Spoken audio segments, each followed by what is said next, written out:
Well, Yes. let's shift gears here. Well, I don't know. We're not really shifting gears in a big way. Back to the issue of censorship, and this one right here in the good old U.S. of A.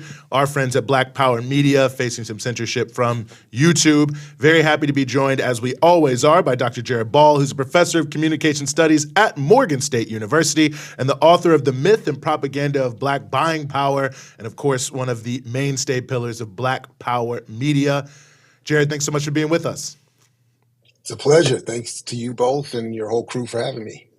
Well, really happy to have you here. And maybe for those who haven't heard, just explain what happened to you guys that you ended up getting censored on YouTube. Well, like most people who get censored on YouTube, the short answer is we don't know. The description of our infraction was vague at best and is apparently related to election misinformation. But what exactly was said, what time it was said, who said it, is not really very clear. So we've just had to basically do what all people have to do is end up speculating, which I think is part of this sort of psychological warfare effect of all of this. So yeah, you know. Yeah, it is really frustrating when it comes to YouTube in terms of, I know that people don't typically get like a reason, and then you don't have like a person you can contact. Like, what exactly, tell us what happened. Like, what's your speculation here? Because I mean, I assume you're assuming, oh, maybe it was this, maybe it was this. And then what exactly was the communication that you had from YouTube? And what are the restrictions now that you're under? So the announcement was just that we had a video removed, the Remix Morning Show from I think Thursday, now a week or more ago, and then it just said misinformation in one communique, and then another one it expanded that to election misinformation, and then it just says, hey, look at the community guidelines that we've linked you to. And then if you do that, and it just says what I thought was most interesting is that it does say that anything you say critical of any U.S. presidential election is considered an infraction. Anything you say about the last 3 federal elections in Germany is likely to get you caught, right? And then one of the last, I believe, not even the most recent one, but I want to say one of the more recent Brazilian elections. And then it does say at the bottom, this is not an extensive list. So now it doesn't, Wow. you know, so and then as we asked, I mean, it doesn't specify the difference between misinformation, criticism, reporting, speculation, analysis, you know, so I even was trying to, and then of course, when you're asked to appeal or told you're allowed to appeal, you're not able to review any transcript or any video because they've already removed it. And you're only able to, the comment section is literally less than a tweet in terms of character space. So all I could really say was, we want to appeal, you know, you know, there's no, you can't outline an argument or lay out anything. And then of course they got back to us, almost by the end of the week-long initial ban, to tell us, oh, we reviewed it and it's going to stand. So then initially all that means is for 7 days, we couldn't post to YouTube, we couldn't comment, we couldn't do anything. We couldn't even post to any related channels under threat that all of them would be taken away. And then, then we're told for 90 days, if there's not another infraction, the strike goes away. If there is a second strike in that 90 days, you get a 2-week ban. And then if there's a third strike in that 90 days, your channel is completely removed permanently. But again, if you don't know what you've said and you don't know exactly what the issue is, and you've had no chance to engage or have any direct back and forth, it's hard to know. So the assumption is we're just on borrowed time. As to why this happened, you know, I was wondering what I would want to say on your platform, because it's one thing to speculate. It's another to speculate on your platform. I mean, and just drag my wild speculations, because we really don't know. There's some funky timing with some back and forth with some prominent white left activist podcasters that might have done it. There's our general political, approach. And then, of course, there is this vague reference that someone may have made to an election. But I honestly don't know. And I guess on some level, we take it as a little bit of a badge of honor, although it is frustrating. But ultimately, it's indicative of where we are. I mean, it's a monopoly over communication. It's the silencing of dissent, an age-old problem. So it's just the new form that we have to deal with.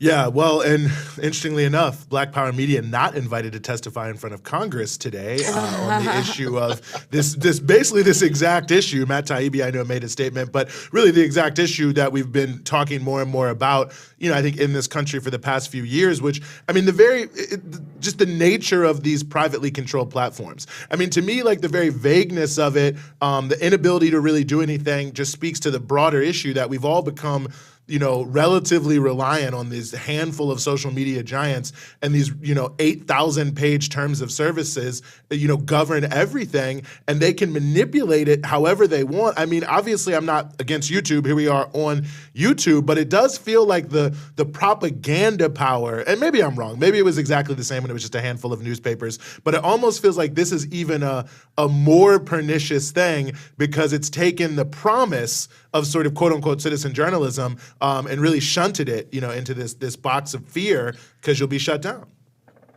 So forgive this if it's not a perfect comparison or parallel, but I just happened to have, because for what we're trying to do on tomorrow's program, we were looking at the recent interview and discussion between Kathy Hughes, that some may remember is the sort of queen of Black commercial media, and the head of Radio One and Syndication One and TV One, et cetera, and so forth, and Questlove, the drummer of the Roots, on his podcast. And they had this sort of rebranding of the history of the Black bourgeoisie and the Black business class and their engagement with the media and journalism space. And part of what they were doing is, I think, sort of rebranding and trying to negate the history of people like Glenn Ford, the late great Glenn Ford, and many other journalists who for a long time were trying to point out that when we're trying to get out community activist news and journalism, when we're trying to convey messages to our own community and our own audiences, it's an entire apparatus of commercial media, of capital, of venture capital and marketing and advertising that almost, to the extent that that conversation was seen by some of us as a negation of our work, negates even the issue of gender or race or even class of the owner, in the sense that the owner of commercial media is beholden to advertising, the corporate elite's interests, political interests, et cetera, and so forth. But the point I'm getting at is that as they're having this conversation, which was rebranding this woman and her efforts in with Radio One as some sort of revolutionary engagement into the space, looking to preserve much needed space, even in today's, plush, marketplace with media, that it's important to remember that the traditions of Black owned radio and Black business. Meanwhile, I went back and I'm digging out the work of Glenn Ford and others, and they're saying it don't matter the color or the gender or the sexual orientation of the owner if they're beholden and following the lead of advertisers marketing, which is of course dominated by the most elite corporations, military, defense, et cetera, and so forth, which erases news, as she did with her own Radio One outlet, which makes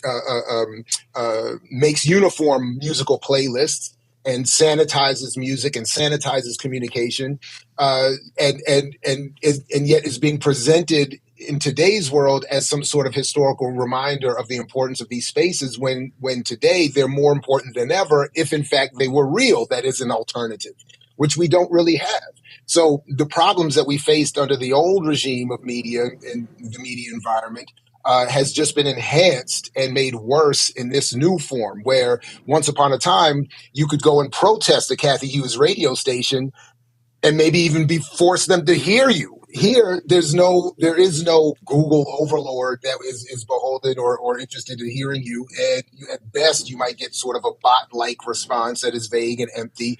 And instead of us being encouraged to actual traditions that I think you all emulate very well, of grassroots community activist-based journalism, we're getting new rebrandings of old world problems as once being revolutionary and preparing us for today.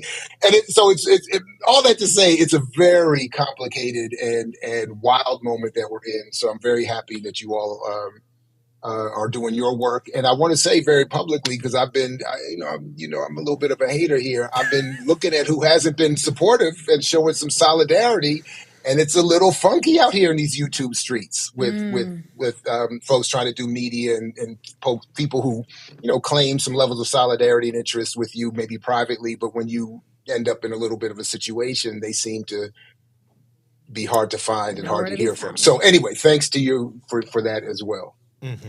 Well, I think it's really important what you're getting at here, because you also have companies like Google and Twitter at the same time having these like diversity departments or like diversity. Yeah, diversity, equity, and Thank inclusion. you. Equity, Whatever inclusion, that means. that's right. Yep. Yeah. So like at the same time that like the media space is becoming so hostile to alternative media of color, and like non-corporate media in general, you also at the same time have this parallel of like shallow surface level, like, oh, but like we have like an LGBT person and a black person and a brown person and all of these positions to make sure that everybody's included.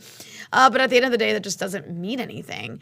And it's quite frustrating. It's more of a comment for me. I'm just like, I just find it funny that we don't know who the Google overlords are. And at the same time, they're also collaborating with U.S. government agencies and with all of these think tanks that are basically telling them that outlets like that have opinions like we do are basically spreading misinformation and should be suppressed or in some cases censored. I mean, that is the other part. I mean, imagine that. I mean, think about all the madness that is out here on YouTube and the idea that any sort of criticism of the U.S. election is somehow misinformation. I mean, it feels very targeted. It feels very specific and less than arbitrary. So like it seems very much specific but when Larry Fink at BlackRock is telling people, if you want our money to invest in your companies, you have to have a good, I don't think he calls it exactly a DEI score, but it's something equivalent to that, some sort of social justice ecosystem score. Yeah. That he wants he wants companies that want his money and BlackRock's investment to promote themselves as being diverse, equitable, and inclusive, when in fact, obviously, that's not the case. And I did hear from a colleague of mine in the academic world who did say that he sort of rebranded himself out of traditional academia and into university DEI spaces, because that's where funding and job advancement is, as opposed to traditional faculty, professorships, et cetera, and so forth. So it's like I said, it's a as I think was once coined famously, a brave new world and an exciting one at that, right? No, I hear you 100%, and there's so much that we could touch on. I think you already sort of touched on it. I mean, I'll just take one step further into controversy here. I mean, we've had a similar conversation, you and I, Jared, regarding, who stepped up and who didn't step up around Black Power media, around the issue of Black political prisoners. Obviously all of us here would like to see Julian Assange be freed right away. But, you see a lot of the people who are movement behind that, nothing to say about Mumia Abu-Jamal, for instance, or Leonard Peltier or others like that. And I just, it feels almost like so much of the conversation around sort of the criticism of, this quote unquote deep state and the depredations of so many of these things since the Trump era has become so straitjacketed into this like white right wing thing. And it's like you've got the Twitter files all over the place, Bari Weiss, all these other people, Matt Taibbi or whatever, and no conversation, for instance, about the many people from the Horn of Africa who lost their accounts, in the context of the U.S. back war in Ethiopia. Nothing about that. But if some random right-wing person at some point was, slightly, put down in the algorithm, it's in front of Congress now, and it's being promoted by one of the major political parties. And I guess there's probably always been a double standard, if not a triple or a quadruple standard against Black radicals in this country. But it just does seem glaring to me, yet again, in seeing what's happening, that I only know about this because I follow Black Power media. Well, I mean, I do think it's important, and we just happened to deal with this in my class, one of my classes today, that the counterintelligence program, it is important to remember that there were specific tactics used and directed at Black people, but the goal ultimately was to direct themselves, that is the state's attention, to all manner of genuine radicalism and to destroy it and upset it. So that's why I think one reason why I think today we see so many being re-invited to the right under the guise of populism with this idea that if I can get in front of Tucker Carlson and if I can get on a podium with Ron Paul, that this is somehow, going to expand the cause of progressives, as opposed to what we often don't see. To I think a similar point that you're making, we don't see those same overtures to people on their left. Why not build with me? Why not build with us? Why is the rush? There's more of us numerically in terms of world majority people, poor people, women, etc., who are oppressed, who find themselves needing a news and media outlet, unlike, I would say, a Tucker Carlson and Fox News. And yet so many want to recast themselves as radical by heading in that direction with this idea that this is a good thing for the benefit of society, and sort of a mature move towards a populism. And that means you can't deal with political prisoners that are not Julian Assange to the extent that they even deal with him. I mean, to be fair, I don't even think he gets enough attention from those who would claim that he's their main focus. So certainly people like Mumia, who are, or Leonard Peltier, or who are reminiscent of movements that these folks are either not comfortable with or unfamiliar with, and are not certainly welcome to discuss when they move to Fox News and Tucker Carlson and podiums with Ron Paul. It just makes sense. There's just the simple adage is always there's more money on the right than on the left. And it's still a tantalizing invitation. So between Larry Fink and Tucker Carlson and other big podcasts and platforms, there's a lot of, again, invitation for people to walk away from politics that are maybe the most appropriate, but the least fruitful in terms of platforming, access, and of course, money. So. Mm-hmm. Well, speaking of money, where can people go to make a donation to Black Power Media and follow your work? Because I think, as was famously said by Jay Prince, we gonna sell it out the Ghetto Boys album. Just look inside the liner notes of the Ghetto Boys album. Real gangsters wear ghetto prisoners gear. Okay, that's a shout out to the Ghetto Boys. But we want to support you. We want other people to support you. So where can they go to do so?